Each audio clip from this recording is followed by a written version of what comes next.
Pagawaan ninyo akong monumento katabi ni Rizal. Si Rizal may hawak na libro eh.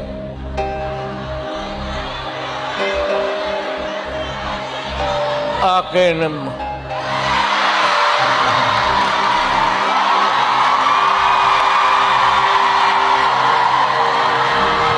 Eh bakit?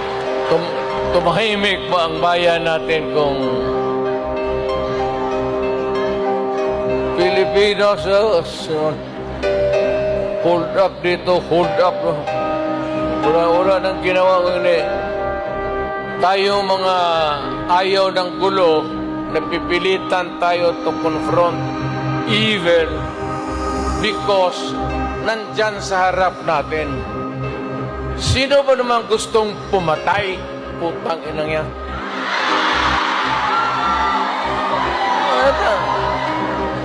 Bakit ako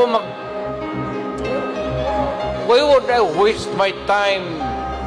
Pwede nila patayan si Duterte, lumalabas ng gabi, ganon. And so, sino